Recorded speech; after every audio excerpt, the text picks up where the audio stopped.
جب کوئی چگلی کرتا ہے، بڑی ایکسائٹنگ سی چگلی کرتا ہے تو کافی ڈوپامین ریلیز ہوتی ہے اور کافی مزہ آتا ہے. کیا کوئی آپ میں سے اپنا ایکسپیرینس شیئر کرے گا کہ کسی نے چگلی کی آپ کو بڑا مزہ آیا؟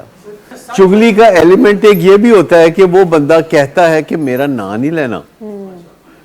جو بندہ آ کے سب سے پہلے آپ کو کہتا ہے کہ میں تو دسنا چاہنا، چلو رہ نہیں دیو، ایکسائٹمنٹ پیدا کرتا ہے. میں کچھ بتانا چاہتا ہوں لیکن نہیں، پھر سے یہ بات کہ وہ بندہ کہتا ہے کہ میرا نام نہیں لینا اور آپ کہتے ہیں تو فکر ہی نہ کر، تیرا نام نہیں لیں گے، اسی تو فسادیاں نو بچا نہ لیا. اور پھر آپ کہتے ہیں کہ مجھے کسی نے بتایا اس کا نام میں نہیں لے سکتا، اس کو تحفظ دینا میری اولین ذمہ داری ہے. تو یہ اس بندے کی بات ہو رہی ہے جو غیبت کر رہا ہے، چگلی کر رہا ہے. غیبت کرنے والا ہے وہ جب بات کرتا ہے تو اس کو پتا ہوتا ہے کہ میں خود بھی کئی غلط کام کرتا ہوں، تو اگر میرا نام سامنے آیا تو لوگ میرے بارے میں بھی بتائیں گے کہ تم نے یہ کہا تھا اور تم نے یوں کیا تھا.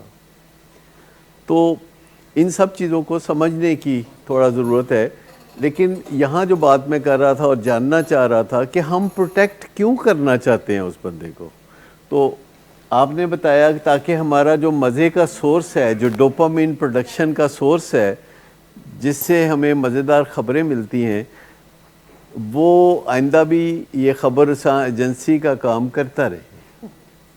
یہ ایک سمپل سی وجہ ہو سکتی ہے. کیا آپ نے اپنی زندگی میں لوگ دیکھے ہیں جو کہ غیبت نہیں سننا چاہتے؟ جب آپ ان کے سامنے غیبت کرنا چاہتے ہیں تو وہ آپ کا ساتھ نہیں دیتے، کسی طرح سے ہوں ہاں نہیں کرتے، یا وہ تعاون نہیں کرتے، وہ آگے سے رسپونڈ نہیں کرتے، وہ آگے سے ڈیڈ تاثرات دیتے ہیں یا برا سا منہ بناتے ہیں.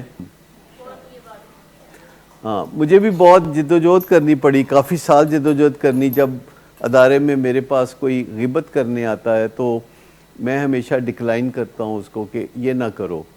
اب تو خیر کوئی کرتا بھی نہیں، لیکن پہلے 25-30 سال کافی کوشش لوگ کرتے رہے کہ غیبت کریں. اور ادارے میں غیبت وہ ہوتی ہے کہ جس بندے کی ذمہ داری ہے وہ بات نہیں کر رہا، وہ بات کر رہا ہے جس بندے کی ذمہ داری نہیں ہے.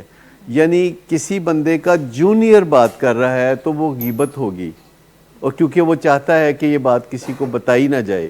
اور کسی بندے کا سینئر بات کر رہا ہے اور اس کو کوئی ڈر نہیں ہے کہ بتایا جائے کہ نہ بتایا جائے، تو وہ غیبت نہیں ہوگی، وہ فیڈ بیک ہوگا کہ کون بات کر رہا ہے.